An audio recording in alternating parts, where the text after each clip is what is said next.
Saudara-saudari dan anak-anak yang terkasih dalam Kristus, dari Novisiat SVD Kuburuteng Manggarai Flores NTT, saya Pastor Freddy Jahadin SVD menyampaikan ucapan selamat jumpa lagi lewat siraman rohani. Hari ini Minggu 20 Desember 2020. Injil hari ini diambil dari Lukas bab 1 ayat 26 sampai 38. Kita diingatkan supaya selalu siap bekerja sama dengan Tuhan dan sesama. Marilah kita berdoa memohon penerangan Roh Kudus. Dalam nama Bapa dan Putra dan Roh Kudus. Amin. Yesus Al-Masih, Juru Selamat terjanji, Engkau rela datang dan menjelma dalam setiap hati yang beriman. Semoga Roh Kudus sendiri menyucikan hati kami menjadi sebuah rumah yang layak untuk menerima kedatangan-Mu. Maranatha, datanglah Tuhan Yesus, datanglah.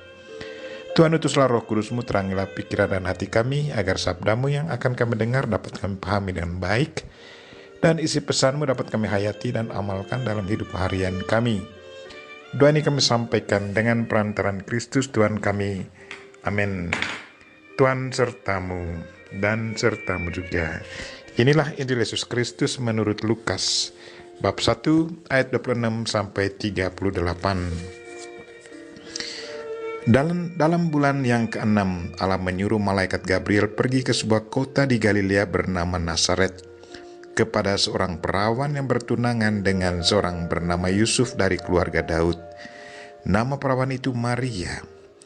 Ketika malaikat itu masuk ke rumah Maria, ia berkata, "Salam hai engkau yang dikaruniai, Tuhan menyertai engkau." Maria terkejut mendengar perkataan itu, lalu bertanya di dalam hatinya, "Apakah arti salam itu?" Kata malaikat itu kepadanya, "Jangan takut hai Maria, sebab engkau beroleh kasih karunia di hadapan Allah. Sesungguhnya engkau akan mengandung dan akan melahirkan seorang anak laki-laki, dan hendaklah engkau menamai dia Yesus. Ia akan menjadi besar dan akan disebut Anak Allah yang Maha Tinggi. Dan Tuhan Allah akan mengaruniakan kepadanya tahta Daud bapa leluhurnya, dan ia akan menjadi raja atas kaum keturunan Yakub sampai selama-lamanya, dan kerajaannya tidak akan berkesudahan." Kata Maria kepada malaikat itu, "Bagaimana hal itu mungkin terjadi karena aku belum bersuami?" Jawab malaikat itu kepadanya, "Roh Kudus akan turun atasmu dan kuasa Allah yang Maha Tinggi akan menaungi engkau. Sebab itu anak yang akan kau lahirkan itu akan disebut kudus, Anak Allah. Dan sesungguhnya Elisabet sanakmu itu, ia pun sedang mengandung seorang anak laki-laki pada hari tuanya, dan inilah bulan yang ke-6 bagi dia yang disebut mandul itu. Sebab bagi Allah tidak ada yang mustahil." Kata Maria, "Sesungguhnya aku ini adalah hamba Tuhan. Jadilah padaku menurut perkataanmu itu." Lalu malaikat itu meninggalkan dia.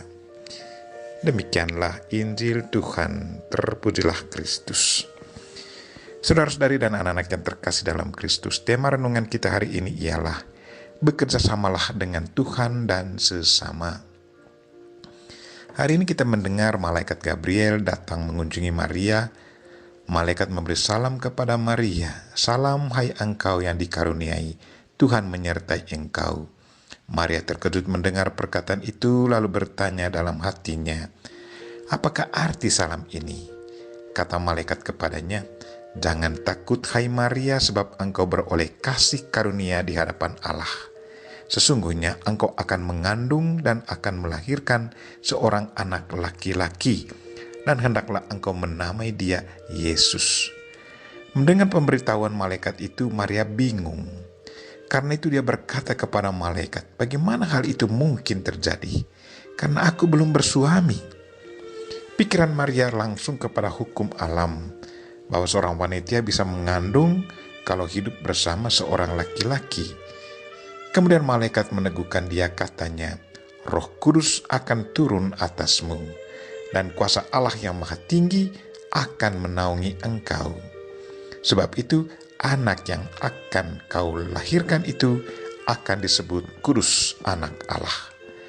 Karena Maria adalah seorang wanita yang beribadat dan beriman teguh pada Tuhan, maka dia pasrahkan semuanya kepada kehendak Tuhan. Maria percaya bahwa semuanya pasti akan terjadi sesuai dengan rencana Tuhan. Karena itu dia ungkapkan kepercayaannya kepada malaikat Tuhan, katanya, "Sesungguhnya aku ini adalah hamba Tuhan. Jadilah padaku menurut perkataanmu itu." Ini satu ungkapan iman yang sangat luar biasa. Ketatan iman secara istimewa dalam diri Santa Maria. Oleh fiat yang diucapkan Maria ini, maka terjadilah inkarnasi. Sabda kekal Allah menjelma jadi manusia dalam rahim Bunda Perawan tersuci. Inilah mukjizat terbesar dalam sejarah. Allah menjadi manusia. Karena kesediaan Maria untuk bekerja sama dengan Tuhan, maka terwujudlah rencana Tuhan untuk menyelamatkan manusia. Kalau Maria tidak mau bekerja sama dengan Tuhan dan tidak mau menerima tawaran Allah untuk menjadi bunda Tuhan, maka kita tidak tahu apa yang akan terjadi dengan rencana Tuhan untuk menyelamatkan manusia. Puji Tuhan, Maria dengan berani menerima tawaran itu, walaupun umurnya waktu itu masih sangat muda. Maria sungguh punya iman yang sangat berani.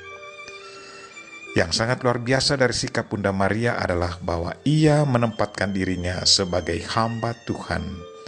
Menjadi hamba berarti menjadi seorang yang hanya punya tugas untuk mengerjakan pekerjaan, tetapi tidak punya hak untuk menolak.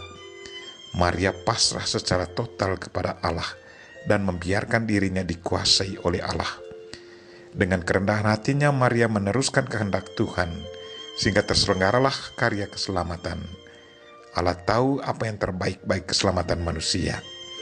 Keterlibatan aktif yang lahir dari kerendahan hati Maria merupakan jawaban terbaik demi terlaksananya kehendak Tuhan. Saudara-saudari dan anak-anak yang terkasih, komunikasi kita dengan Allah dan sesama sudah seharusnya mengikuti cara Bunda Maria. Inisiatif dari orang yang berpikir cemerlang untuk membangun kehidupan kita seharusnya disambut dengan penuh antusias dan rendah hati. Aktif dan partisipatif menanggapi tawaran yang menyelamatkan dan membangun adalah sangat berguna bagi kehidupan kita. Sebaliknya, menolak tawaran itu berarti keselamatan dan perubahan tidak akan terjadi. Marilah saudara-saudari dan anak-anak yang terkasih, siap sedialah selalu untuk bekerja sama dengan Tuhan dan sesama, agar apa yang direncanakan dapat terwujud dengan baik, sehingga hasilnya pun dapat mendatangkan kebahagiaan untuk kita semua. Kita memohon Bunda Maria untuk mendoakan kita. Amin. Marilah kita mohon berkat Tuhan. Tuhan sertamu. Semoga Allah yang Maha Kuasa dan Maha Kasih melindungi, membimbing, dan memberkati saudara dan orang-orang yang kita doakan pada hari ini, secara khusus saudara-saudari kita yang lagi sakit. Bapa dan Putra dan Roh Kudus. Amin.